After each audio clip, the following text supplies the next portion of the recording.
Continue करते बेटा कल 3D जहां पर हमने खत्म किया था, ठीक है। तो हमने इक्वेशन ऑफ प्लेन के लिए लास्ट टॉपिक वाला पढ़ लिया था जिसमें प्लेन पास कर रहे हैं दो गिवन पॉइंट के लाइन ऑफ इंटरसेक्शन।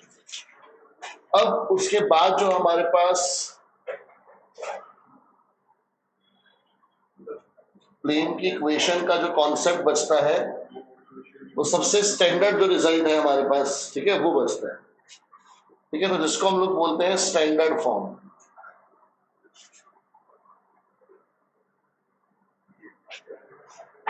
ठीक है। स्टैंडर्ड फॉर्म में कार्टेशियन फॉर्म क्या होती है, ax plus by plus cz equal to capital D, और इसी की वेक्टर फॉर्म क्या हो जाएगी, r vector dot ai cap plus bj cap plus ck cap equal to capital D, ठीक है।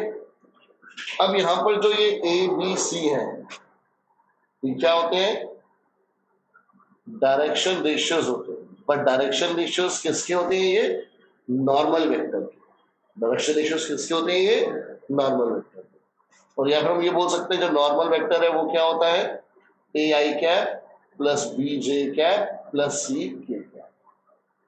जो कैपिटल डी है ये इक्वल होता है small D into magnitude of N vector, ठीक है ना। और ये स्मॉल डी क्या होता है, ये होता है distance of perpendicular from origin.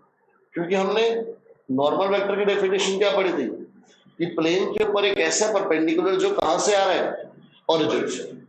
तो जो ओरिजिन से परपेंडिकुलर जा रहा है उसका एक्चुअल में जो डिस्टेंस होगा वो होता है स्मॉल डी, ठीक है। बट हम लोग इक्वेशन में जो यूज करते हैं वो क्या यूज करते हैं, हम लोग कैपिटल डी यूज करते हैं, ये याद रखना। तो इक्वेशंस का काम सारा यहां पर हमारा खत्म हो जाता है प्लेन के लिए, ठीक है। अब नेक्स्ट टॉपिक आ जाता है, ये टॉपिक वैसे तो डिलीटेड है, जैसे लाइंस बता के angle between planes, but question में यूज होता है, ठीक है। सीधा वही फॉर्मूला रहेगा cos theta equal to mod a1 a2 plus b1 b2 plus c1 c2 upon under root of a1 square plus b1 square plus c1 square into under root of,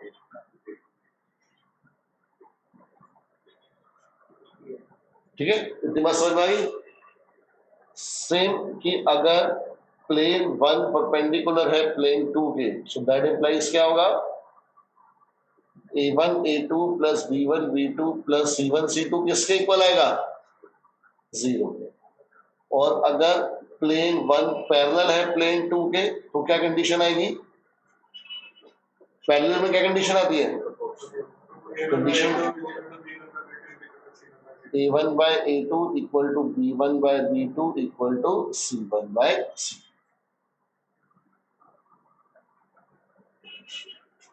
ठीक है। उसके बाद हमें एक टॉपिक पढ़ना है distance between a point and a plane.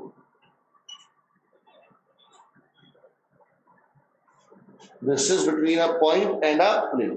तो अगर कोई एक पॉइंट है ए with coordinate x1 y1 and z1 और एक प्लेन है हमारे पास p जिसकी इक्वेशन है ax plus by plus cz equal to capital D। तो इस पॉइंट का इस प्लेन से जो डिस्टेंस होगा, दैट मीन्स जो परपेंडिकुलर डिस्टेंस होगा उसको हम डिनोट करेंगे स्मॉल d से। इस वाले स्मॉल d का और स्मॉल d का कोई लेना नहीं आपस में, ये अलग है, ठीक है। तो एक पॉइंट और प्लेन के बीच का डिस्टेंस कैसे मिलता है, ax1 plus by1 plus cz1 minus capital D upon under root of a square plus b square plus c। आई बात समझ में। इसी तरह अगर दो प्लेन्स पैरेलल हैं,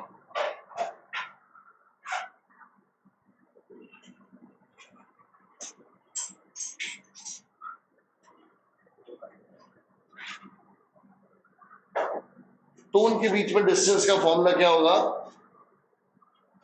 mod d1 minus d2 upon under root of a square plus b square plus c square। ठीक है, अगर दो प्लेन पैरेलल है तो या तो जो उनपे एक्स वाई जेड के कोफिशिएंट है वो एग्जैक्टली सेम होंगे, ठीक है, या फिर कुछ कॉमन लेके सेम हो जाएंगे। तो पहले आपको उनके एक्स वाई जेड के कोफिशिएंट मतलब डायरेक्शन रेशियोज क्या करने हैं, सेम करने हैं, फिर ये फॉर्मूला रखना, ठीक है।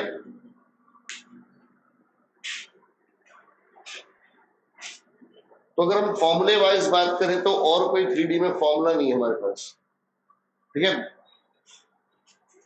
सर स्टैंडर्ड फॉर्म में जो स्मॉल डी है वो कैसे निकालते हैं, ये गिवन होता है, जो क्वेश्चन में गिवन होगा वो हमेशा कैपिटल डी होगा। तो स्मॉल डी कैसे निकालते हैं, फॉर्मूला है ना, capital D divide by mod N vector, दोनों से कोई एक गिवन हो। हाँ हाँ।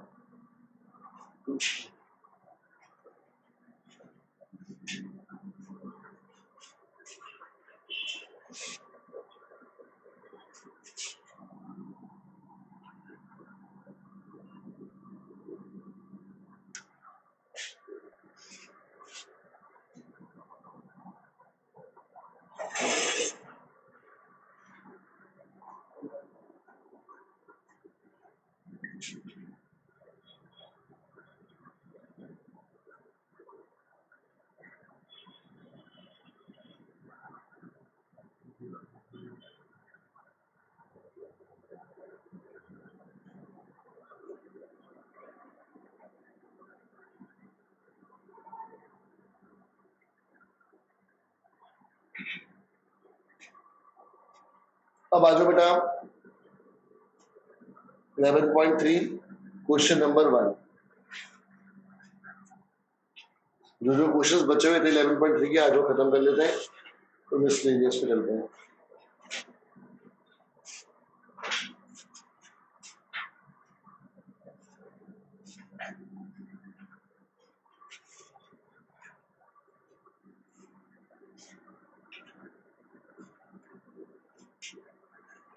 देखो बेटा क्वेश्चन नंबर 1 बोला है in each of the following cases determine the direction cosines of the normal to the plane and the distance from origin.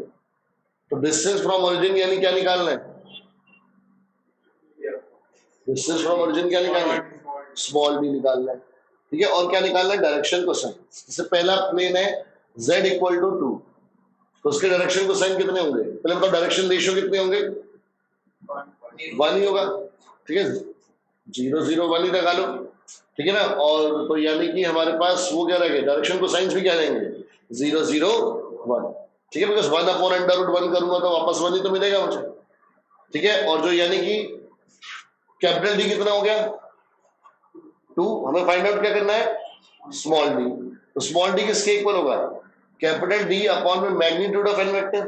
Capital D कितना है 2 और एन वेक्टर का मैग्नीट्यूड कितना आएगा 1, तो यानी कि स्मॉल डी भी कितना आ गया। ऐसे सेकंड पार्ट देखो बेटा x plus Y plus Z equal to 1 है, डायरेक्शन रेशियोज क्या बनेंगे 1 1 1, तो हमारे पास डायरेक्शन को साइंस आ जाएंगे कितने 1 बाय रूट 3 1 बाय रूट 3 और 1 बाय।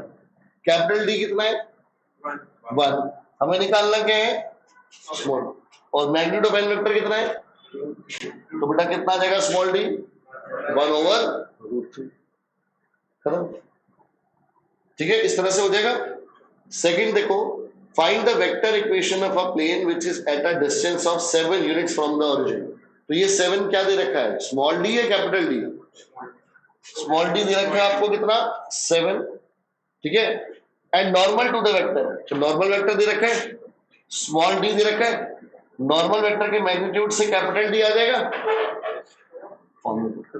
चलो क्वेश्चन कोई दिक्कत। फिर फाइंड द कार्टेशियन, आपको बेटा प्लेन की वेक्टर से कार्टेशियन कन्वर्ट करनी आती है सबको। पहले वाले का क्या बनेगा x plus Y minus Z equal to, second का क्या बनेगा बिल्कुल हो जाएगा इस तरह से। फोर्थ क्वेश्चन है in the following cases find the coordinates of the foot of perpendicular drawn from the origin. कि अब आपको ओरिजिन से जो आपने परपेंडिकुलर ड्रॉ करे हैं, ठीक है, उसके क्या निकालने हैं, फुट निकालना है। तो बहुत सिंपल है। जैसे फर्स्ट देखो,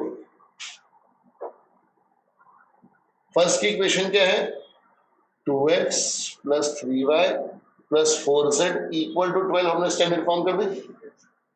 direction ratios of normal vector कितने हो गए, बोलो यार, 2 3 4 हो गए। ठीक है, ये किसके डायरेक्शन रेशियोज हैं, मतलब उस परपेंडिकुलर के जो कहां से आया है, उसी का ही फुट ऑफ परपेंडिकुलर निकालना है हमारे को। ध्यान से समझना, ये अगर एक पॉइंट है ओरिजिन, ये मेरा नॉर्मल वेक्टर है, ये प्लेन है, ठीक है, जिसकी इक्वेशन ये दे रखी है, हमें इसके कोऑर्डिनेट निकालने हैं ए पॉइंट के। तो दिक्कत, अगर मैं आपको बोलूं मैंने ए पॉइंट के कोऑर्डिनेट सिलेक्ट कर लिए एक्स वाई जेड, तो मुझे बता सकते हो D Rs of N vector किसके इक्वल होंगे, दो पॉइंट के हिसाब से। दो पॉइंट है ना, दो पॉइंट से डायरेक्शन रेशियोज निकालने आते हैं, क्या बनेंगे, मतलब एक्स ही रह गया, मतलब वाई रह गया,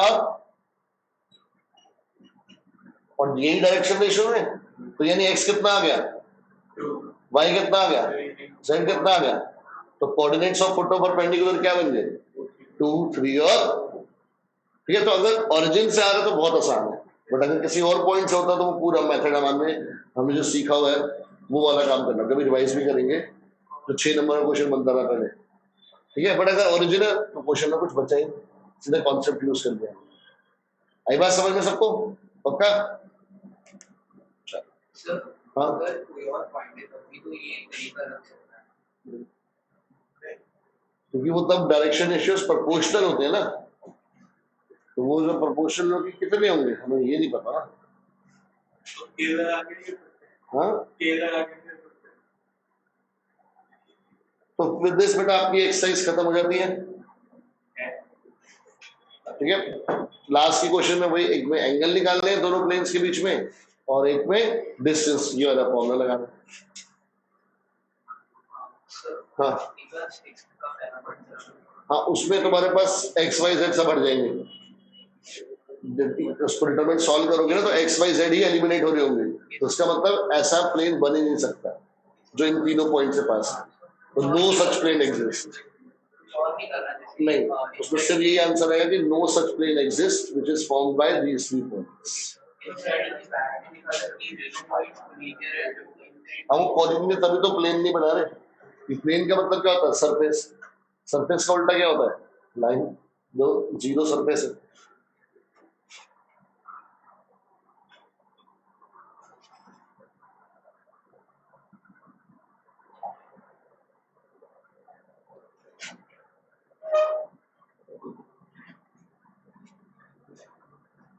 अब बेटा 3D में वो वाले क्वेश्चंस उठाते हैं जो बहुत ज्यादा आते हैं, जिसमें आपको क्या फाइंड आउट करना होता है, इंटरसेक्शन पॉइंट, या फिर सिंपल इंटरसेक्शन पॉइंट नहीं, कोई भी एक पॉइंट फाइंड आउट करना है, ठीक है।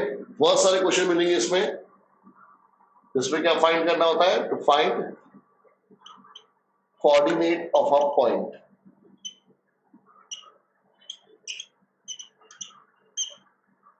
अगर क्वेश्चन में आपको बोला है कि क्या फाइंड आउट करना है, कोऑर्डिनेट फाइंड करना है किसी भी पॉइंट का, तो आपको उसके लिए कुछ स्टेप्स करने हैं, और ये स्टेप जैसा मर्जी क्वेश्चन हो क्या रहेंगे, हमेशा फिक्स।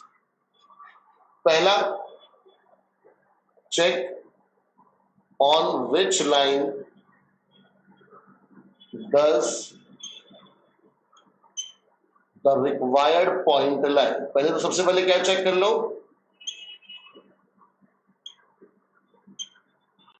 कि कौन सी लाइन पर जो आप पॉइंट फाइंड आउट कर रहे हो वो लाइन करता है, कितना कर सकते हो, ठीक है। Get equation of that line. अब या तो आपको क्वेश्चन में ही ऑलरेडी उस लाइन की इक्वेशन दे रखी होगी, या आपको लाइन की इक्वेशन पहले क्या करनी पड़ेगी, फाइंड करनी पड़ेगी। और लाइन की इक्वेशन कैसे फाइंड आउट करनी हम देख चुके हैं लास्ट क्लास में, ठीक है। And put it equal to lambda. तो लाइन की जो इक्वेशन मिलेगी आपको, चाहे दे रखी है चाहे आपने फाइंड आउट करिए, क्या करोगे उसको लैम्डा पुट कर दोगे, ठीक है। फिर क्या करोगे, get values of X Y Z in terms of lambda. आपने एक्स वाई जेड की वैल्यू निकाल ली, किसके टर्म्स में, लैम्डा के टर्म्स में। It will be general coordinate of required point. मतलब जो आपको रिक्वायर्ड पॉइंट निकालना है ये उसी के जनरल कोऑर्डिनेट होंगे। मतलब आपको बस लैम्डा की वैल्यू ढूंढनी है और क्या करना है, उसमें पुट कर देना। तो लास्ट स्टेप क्या है, यूज कंडीशन गिवन। जो भी कंडीशन क्वेश्चन में गिवन है to find lambda and hence required point. ऐसे 4 स्टेप याद रखने हैं। तो 4 स्टेप कोऑर्डिनेट वाले क्वेश्चन के लिए क्या कर लो, दिमाग में फिट कर लो।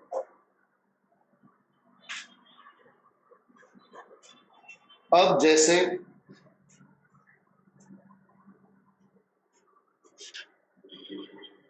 टेंथ क्वेश्चन आ जाओ मिसलेनियस एक्सरसाइज का। ये पहले एनसीईआरटी से क्वेश्चन खत्म कर लेते हैं। तो चैप्टर अपना एनसीईआरटी से पूरा खत्म है और एक एक क्वेश्चन इसका हमने क्लास में डिस्कस करा है, एक भी नहीं छोड़ा है, ठीक है। Find the coordinates of the point where the line through 5 1 6 3 4 1 crosses YZ plane, ठीक है। तो ये हमारा एक सैंपल क्वेश्चन बन गया किसके लिए, जब एक लाइन क्रॉस करती है किसको, प्लेन। ये लाइन कोई भी हो सकती है, प्लेन भी कोई भी हो सकता है। इस बार YZ प्लेन बोला है तो एक बार प्रॉपर इक्वेशन भी होगी प्लेन की। तो एक लाइन और प्लेन का इंटरसेक्शन बोलो, या लाइन और प्लेन एक दूसरे को क्या कर रहे हैं, क्रॉस कर रहे हैं। तो ध्यान से सब पहले फिगर बनाना ऐसे क्वेश्चन में, तभी दिक्कत नहीं आएगी। हमारे पास एक प्लेन है और ये बड़ा प्लेन कौन सा है, YZ प्लेन है। अगर ये YZ प्लेन है तो इसकी इक्वेशन बना सकता है कोई,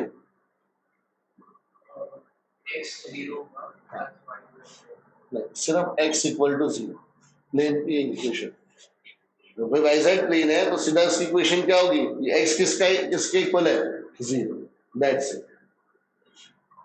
अब एक लाइन है, लाइन किससे पास कर रही है, एक पॉइंट क्या बेटा बोलना, 5 1 और दूसरा पॉइंट 3, ठीक है। तो जिस पॉइंट पर ये क्रॉस करेंगे, ठीक है, जैसे ये सरफेस है अगर, तो ये लाइन जैसे जिस सरफेस पे ये करेंगे वो वाला पॉइंट हमारे को चाहिए, तो यानी वो ये वाला पॉइंट होगा, इसको नाम दे दो C पॉइंट। C पॉइंट हमारे को फाइंड आउट करना है। इतनी बात समझ में आती है, सब ध्यान से सुनो पहले फिर नोट कर देना। फिगर समझ में आ गई सबको। अब आ जाओ पहला स्टेप पे, हमें क्या चाहिए, रिक्वायर्ड पॉइंट क्या है इस बार हमारे पास, C। सबसे पहले देखो C कौन सी लाइन पर है, AB पर, ठीक है। क्या AB की इक्वेशन है, बना लेंगे, बना सकते हैं equation of AB। Equation of AB is क्या बनेगी बताओ, upon -2 equal two upon equal two upon, without coordinates में इक्वेशन कहां से मिल गई इक्वेशन। अब क्या करोगे, इसको लेट कर लो इक्वल टू लैम्डा, ठीक है। और लैम्डा लेट करने के बाद क्या करना है, x y और z की वैल्यू निकालनी है। क्या आ जाएगी x की वैल्यू, -2 लैम्डा प्लस 5, y की वैल्यू और z की वैल्यू, ये क्या बन गए, जनरल कोऑर्डिनेट बन गए किसके, रिक्वायर्ड पॉइंट के। आप लिख दोगे therefore coordinate of point C is -2 lambda plus 5, 3 lambda plus 1 और -5 लैम्डा प्लस 6, और इसी को दे दिया हमने इक्वेशन नंबर 1 की। अब हमारे को बस लैम्डा ढूंढ के इसमें पुट करना है। आई बात समझ में सबको? लैम्डा कैसे मिलेगा? जो क्वेश्चन में कंडीशन गिवन हो। कई बार अलग से गिवन होगी, कई बार कॉमन सेंस यूज करो। क्या इस क्वेश्चन में कोई अलग से कंडीशन दे रखी है? तो मतलब क्या यूज होगी? Common sense. लाइन का तो यूज कर लिया हमने इक्वेशन बना के, अब तक प्लेन का कोई यूज नहीं आया। तो जो सी पॉइंट है वो किस पे लाई करता है? प्लेन पे। तो उसी इक्वेशन को क्या करेगा? सेटिस्फाई। तो आप लिखोगे कि जो पॉइंट सी है वो लाई करता है किस पर? On Y Z plane. So therefore क्या होगा? x इक्वल टू 0, यानी कि -2 lambda plus 5 is equal to 0। तो लैम्डा कितना आ गया? 5/2 आ गया। इसको किसमें पुट कर दोगे? फर्स्ट में। So therefore coordinate of C is, क्या बनेंगे इसको पुट करके? 0। उस पर 15/2 प्लस 1 17/2, ये -25/2 प्लस 6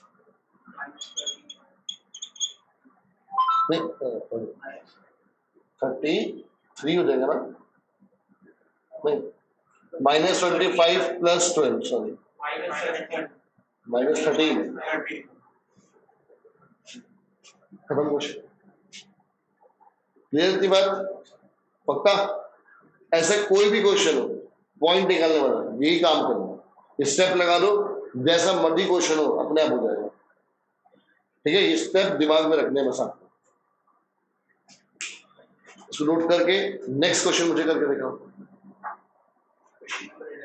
हाँ 11th करो, सेम ही है बिल्कुल।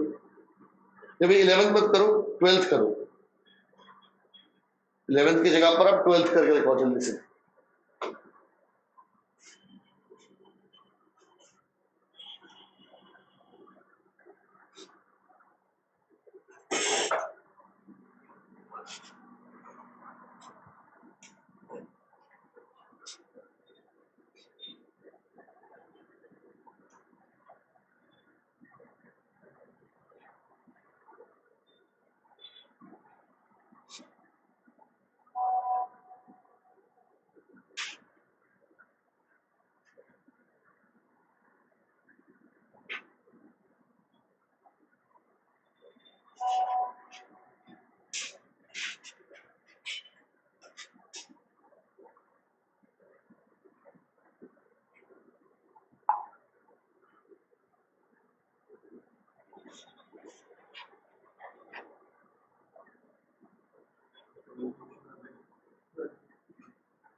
हुआ क्वेश्चन 12? सर नॉर्मल क्वेश्चन समझ में आ गया ना करना क्या है? बिल्कुल डायरेक्ट क्वेश्चन है इसकी रही।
मैच कर रहा है आंसर? मैच कर रहा है आंसर?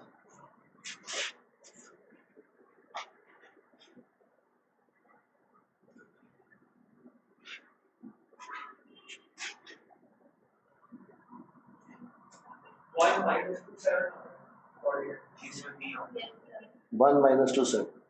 Very good. अब देखो ये तो सेम टाइप के क्वेश्चन हो गया था कि भाई एक पॉइंट किसका कौन से बना जहां पर प्लेन और क्या लाइन इंटरसेक्ट करते हैं। अब देखो जरा,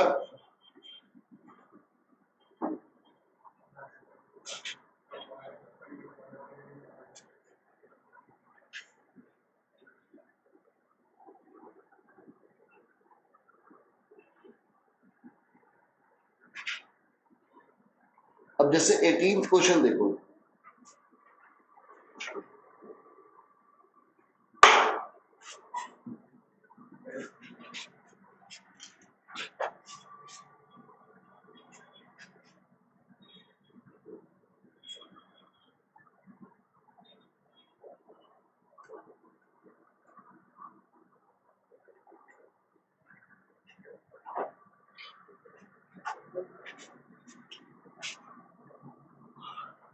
क्वेश्चन में क्या बोला कि find the distance of the point -1 -5 -10 from the point of intersection of line and the plane. Same काम ही है, बड़ा ध्यान से समझना। एक पॉइंट है, आपको इसका नाम दे दिया हमने P, -1 -5 और -10 कोऑर्डिनेट्स के साथ। इसका डिस्टेंस निकालना है किससे?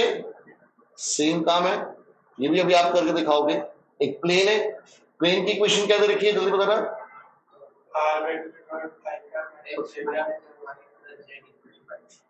हमेशा कार्टेशियन में यूज करो। और लाइन की इक्वेशन क्या दे रखी है? कार्टेशियन में हमेशा कन्वर्ट करो। हाँ हाँ, z-2/2, ठीक है। तो अब इस पॉइंट का डिस्टेंस हमें किससे निकालना है? इस पॉइंट से। और ये क्यू पॉइंट कौन सा है? जो प्लेन और लाइन का क्या है, जो भी आप कर रहे थे। तो सारा काम वही करना है, बस लास्ट में इन दोनों पॉइंट के बीच में क्या लगा दोगे? 3 बार आया क्वेश्चन बोर्ड में। शुरू जो सेम काम समझ में आ गया ना? फिगर बना लो और डिकोड कर लो, खत्म क्वेश्चन।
पूरा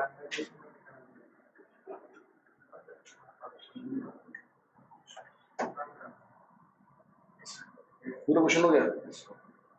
समझ कितना रहा डिस्टेंस? तो कितने जल्दी लग गया ट्रिक याद रखो काम आएगी, तो ट्रिक याद रखो काम आएगी।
क्वेश्चन लिखो, find the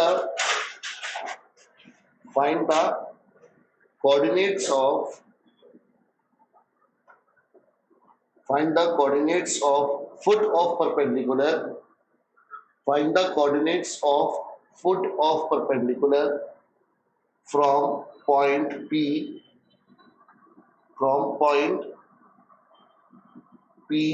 with coordinate 1, 2, -3.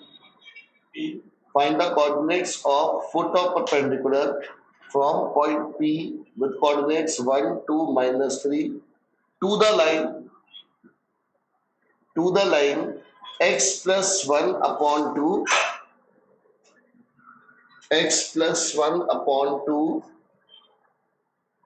equal to y minus 3 upon -2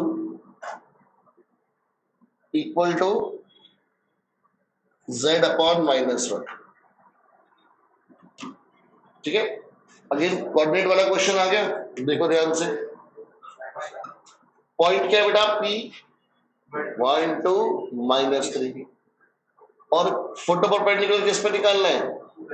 line की इक्वेशन क्या है? y माइनस इक्वल टू, ठीक है ना। अब इस पॉइंट से आपने इस लाइन के ऊपर एक परपेंडिकुलर ड्रॉ करा है, तो इस क्यू पॉइंट के आपको कोऑर्डिनेट बताने, जो कि क्या है? Foot of perpendicular. Again point Q कौन सी लाइन पर है? इस लाइन पर है, इसको नाम दे दो L। ठीक है, पी क्यू पर भी है, बट मैंने पी क्यू कंसिडर क्यों नहीं करा? क्योंकि मेरे पास एल की इक्वेशन ऑलरेडी निकली हुई है। तो किसको इक्वल पुट करोगे, किसको, वहां से किसकी वैल्यू आएगी, एक्स वाई जेड, ठीक है, वो कोऑर्डिनेट बन गई इसके क्यू के। अब बात क्या आएगी कि कंडीशन क्या यूज होगी इसमें। तो आपको क्वेश्चन में दे रखा है कि जो पी क्यू है वो क्या है, टू लाइन के। तो जब दो चीज परपेंडिकुलर होती है तो क्या होता है, A1 A2 plus equal to 0। अब यहां पर A1 B1 C1 किसके डायरेक्शन में शो होंगे, तो PQ के डायरेक्शन इश्यूज निकाल सकते हैं क्या, P के पॉइंट है हमारे पास, क्या Q के हैं, क्या Q के कोऑर्डिनेट्स है लैम्डा की फॉर्म में है, निकल जाएंगे। A2 B2 C2 किसके डायरेक्शन में इश्यूज हैं, है हमारे पास, हो वैल्यूज पुट करो, निकालो फटाफट। जैसा मर्जी क्वेश्चन आ जाए, मैं फिर बोल रहा हूँ बेटा इसमें कोऑर्डिनेट निकालना है, ऐसे ही सॉल्व होगा।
One comma minus one.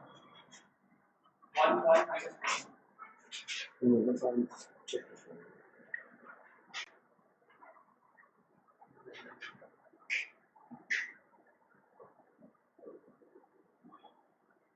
और भी आगे दो चैप्टर का आंसर दे,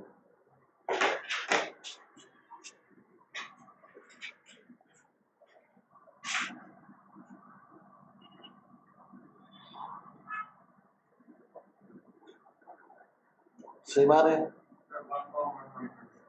1 कॉमा 1 1 माइनस 1।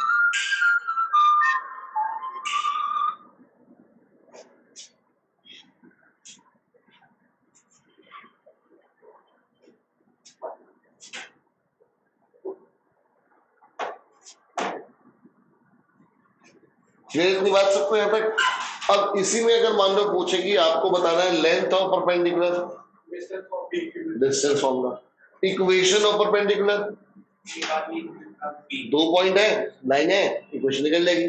अगर इसी में बोल दे क्या फाइंड करने के लिए, लास्ट इमेज, तो इमेज का मतलब क्या हो गया, एक पॉइंट है R जिसका डिस्टेंस PQ और QR सेम है, तो Q क्या बन जाएगा, ये Q कितना आ गया आपके पास, इसको कुछ लेट कर लेना, जैसे XYZ लेट कर लिया, ठीक है, अगर ये मिड पॉइंट है तो 1 किसके इक्वल होगा? 1 प्लस एक्स बाई टू। फिर दूसरा 1 किसके इक्वल होगा? 2 plus y by 2 और ये -1 किसके इक्वल होगा? minus 3 plus z by 2 तो यहां से सॉल्व कर देना, x कितना आ गया? 1, y कितना आ जाएगा? 0 और z कितना आ जाएगा? 1। तो 1 0 1 क्या बन गई? इमेज। कोई दिक्कत यहाँ तक? सिंपल है। आए ना, जल्दी बताओ बेटा, क्लियर है सबको? इमेज क्या है हमारे पास कि अगर ये लाइन एक मिरर की तरह एक्ट करेगी तो इस पी पॉइंट की इमेज बतानी है। तो अगर ये मिरर है तो जितने डिस्टेंस पर मिरर से पी है उतने डिस्टेंस पर मिरर पे हमारे पास क्या बनेगी? इमेज। तो क्यू मिड पॉइंट बन गया तो हमने मिड पॉइंट फॉर्मूला लगा दिया। आई बात समझ में? एक क्वेश्चन और लिखो।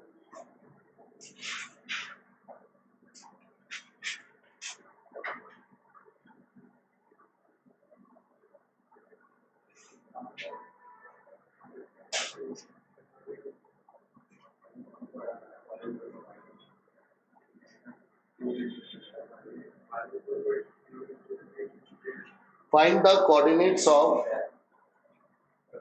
क्वेश्चन लिखो, find the coordinates of foot of perpendicular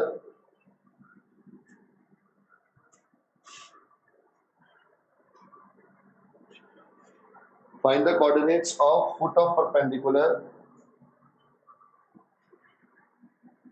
drawn from the point 3, 2, 1 3, 2, 1 to the plane 2x minus y plus z equal to -1. हाँ, 2x minus y plus z equal to -1.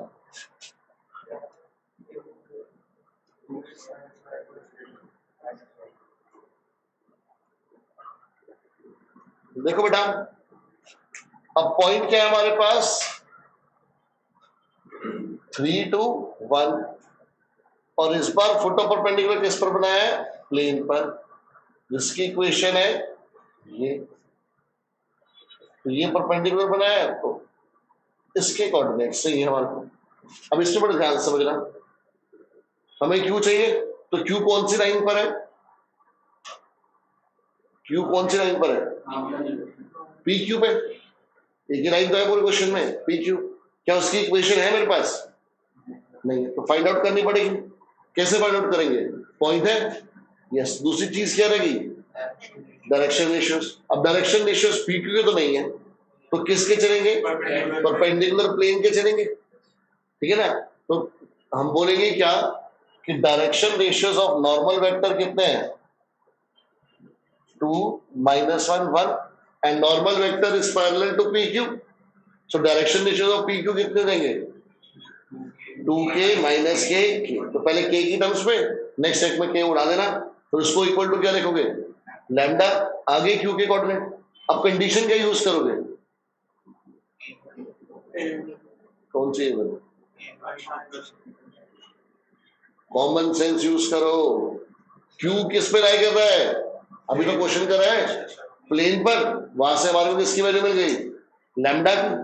Lambda की value मिलते ही Q आ गया, तो photo perpendicular आ गया। Length of perpendicular बोले तो equation of perpendicular तो निकाल ही चुके हम लोग, और इमेज निकालना आता है पूरा का पूरा।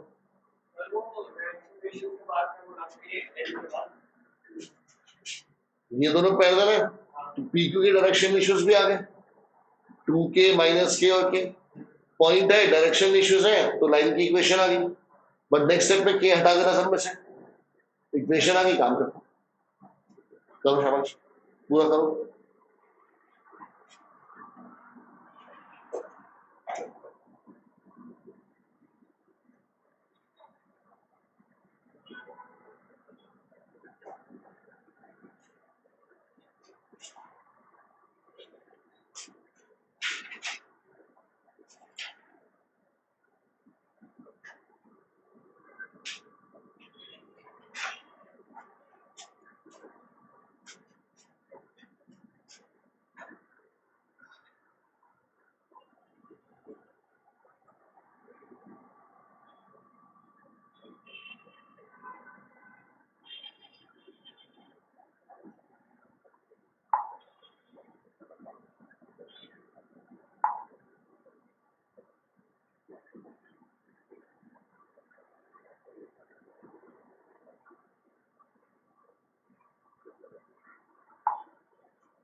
डन।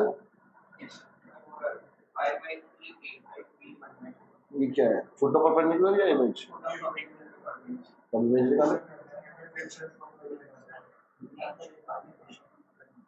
बोला था।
क्यूब है 5/8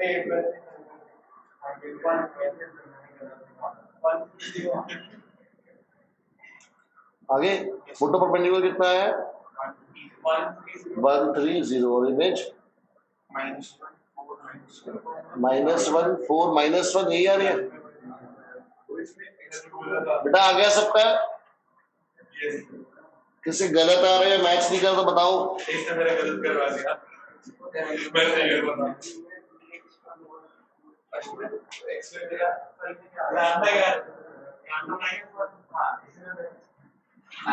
उत्कर्ष आया सर, तो बोलता क्यों नहीं है? काट का है, लैम्डा की वैल्यू आई है, कहां तक करा है?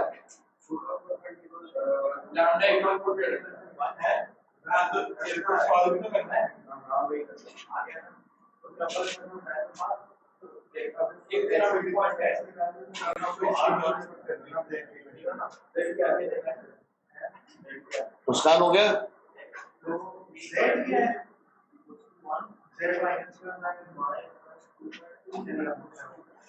लाइन की इक्वेशन निकाल ली तूने? लाइन की इक्वेशन, उसको इक्वल टू लैम्डा पुट कर, एक्स वाई जेड की वैल्यू निकाल ली। क्या अजीब सी आएगी, z -1/1 आएगी तो लैम्डा +1 आएगी। ये आ रही है लैम्डा +1 z की वैल्यू। इसने साइन चेंज नहीं किया, इसीलिए इसने मेरा गलत करवाया। यही आएगी ना लैम्डा +1।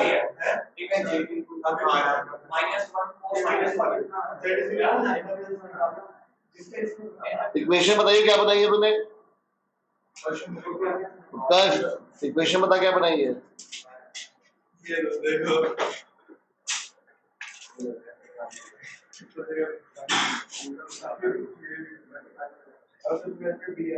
बता ही रहेगा क्या? डिनोमिनेटर में डायरेक्टली डायरेक्शन रेशियो जब लिखे हुए हैं 2 - 1 1, ये क्या कर रहा है? 2 - 3। आपने तो बोला कि अबे गधे, डायरेक्शन रेशियो में 2 - 3 किसने करा है? पॉइंट ढूंढना है, वो सीधा डायरेक्शन रेशियोज है। अच्छा ध्यान है नहीं पढ़ाई में। अरे मैं बायो पढ़ रहा हूं, मैथ्स में हाथ में लगाएगा। तो सुन तो रहा भी क्लास में। अब क्वेश्चन लिखो। show that the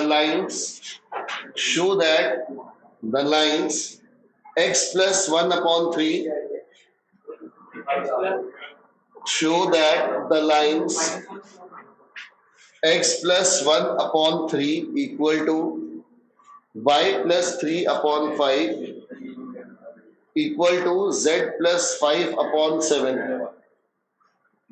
and x minus 2 upon 1 equal to y minus 4 upon 3 equal to z minus 6 upon 5 intersect.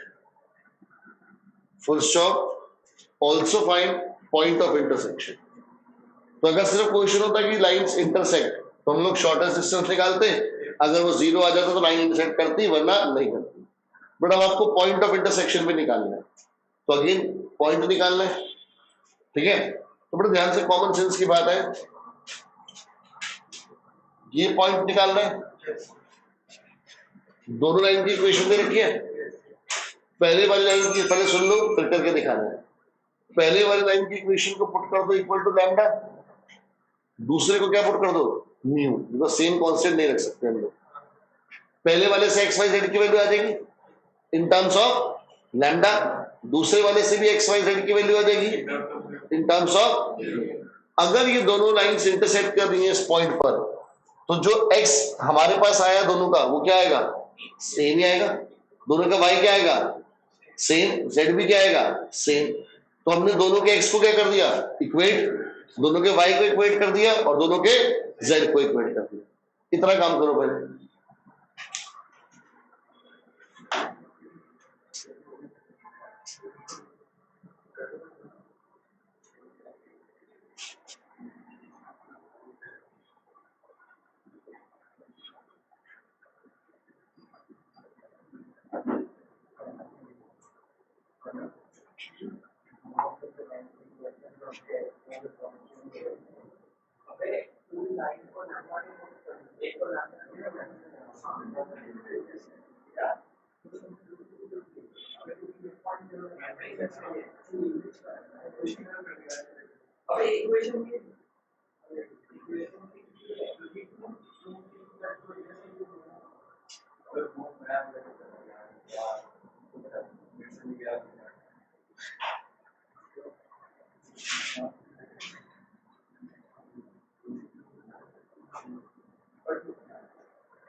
Equation बन गई। अगर ये पॉइंट ए है, ठीक है ना, तो पहले वाले क्या बनेंगे, therefore coordinate of A is lambda के टर्म्स में जो बने होंगे। फिर दोबारा लिखोगे देयरफॉर पॉइंट ऑफ कोऑर्डिनेट ए जो म्यू के टर्म्स में बनेंगे। तो फ्रॉम 1 एंड 2 क्या कर दो, पहले के लैम्डा से क्या बनेगी इक्वेशन, ये म्यू में किसके इक्वल आ जाएगा, और ऐसे y वाला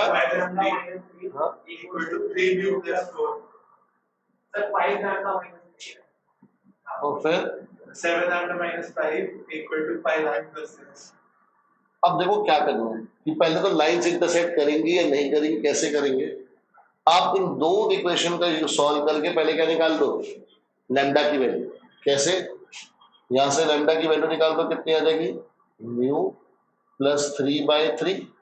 ये लैम्डा की वैल्यू यहाँ पुट कर दो, 5 into mu plus 3/3 minus 3 equal to 3 mu plus 4। ठीक है, ये एलसीएम आ गया 3, ये कितना बना, 5 mu plus 15 minus 9 equal to 3 mu plus 4। तो क्या बचा 5 mu plus equal to 9 mu plus 12। इसको उधर भेज दो, इसको उधर भेज दो, कितना आ जाएगा?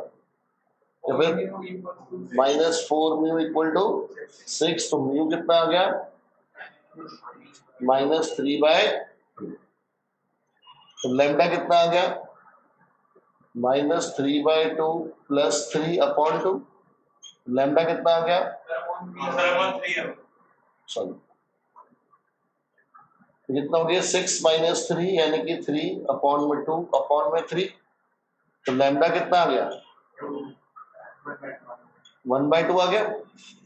अब ये दोनों वैल्यू पुट करो इसके अंदर। पुट लैम्डा इक्वल टू 1/2 और म्यू इक्वल टू -3/2।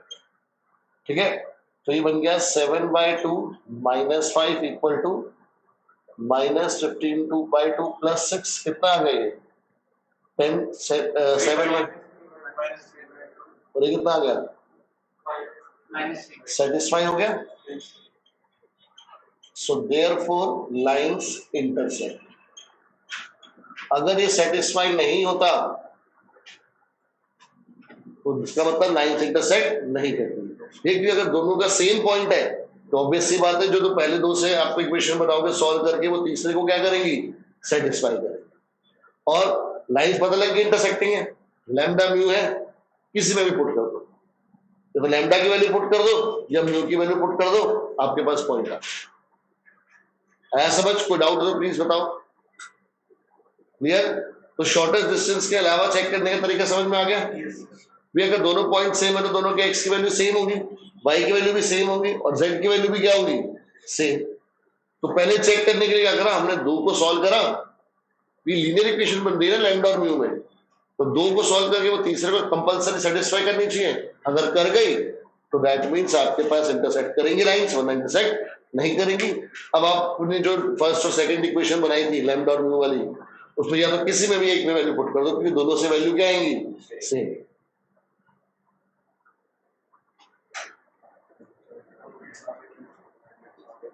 इतना क्लियर है? तो बेटा 3D तुम्हारा खत्म है। सीबीएसई क्वेश्चन बैंक मैंने आपको भेजा हुआ है, उससे क्वेश्चन प्रैक्टिस करना शुरू कर दो, बिकॉज एनसीईआरटी तो खत्म हो चुकी है। ये पहले एक बार एनसीईआरटी खत्म कर लो। अब क्या रहेगा तुम्हारा? इंटीग्रेशन वाला पार्ट रहेगा सारा, 3 चैप्टर रहेंगे। ठीक है, अब कल ही कॉमर्स वाले भी आ जाएंगे। तो सबसे पहले कल कितने बजे आना है? कल 2:30 से 5 है क्लास। ठीक है, और संडे को भी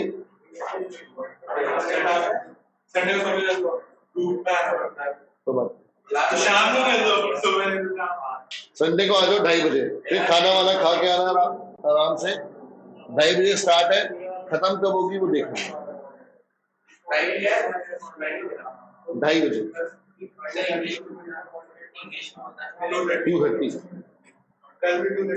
ये कल भी 2:30, फिर 2:30 और 30th को मंडे है ना, मंडे को सुन लो, 30 को बायोगैस उसको मतलब 30 को दूसरे हमने नहीं पढ़ा, मुश्किल आ रही है ना। सर को बताना क्या शेड्यूल है? पहले बातें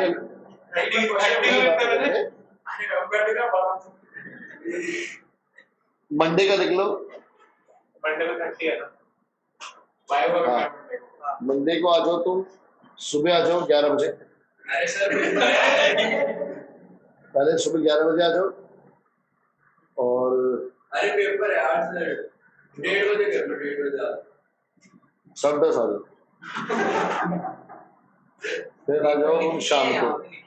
हाँ एक ही है ना वो, और कोई नहीं है। माइनॉरिटी है वो। और सर सुबह डाउट के लिए नहीं टॉप पे इंटीग्रेशन हम मंडे को देखी हो पाएगी, सुबह 11 बजे ही आओ। ठीक है, और ट्यूसडे से ट्यूसडे को लिखो सुबह 7 बजे। बोर्ड पे लिखो, ट्यूसडे को सुबह 7 बजे। हाँ नहीं, ट्यूसडे 7 बजे सुबह, फिर और वेडनेसडे आप आओगे, वेडनेसडे 1 तारीख 2 तारीख को देखेंगे, 1 तारीख को देखेंगे वेडनेसडे को। हाँ, 12:30 से 3 और फिर शाम को 5 से 7, तो 5 बजे ऐसे जाते चलेंगे। वेडनेसडे ऑनवर्ड यही रहेगा शाम 1 से लेकर 6 तक का शेड्यूल फिक्स है। 12:30 बजे आने पहले सुबह 2:30-3 बजे तक, और फिर शाम को 5 बजे से लेकर प्रभु इच्छा तक। इसका दे आओ, ऑल द बेस्ट, हम नहीं रुकेंगे।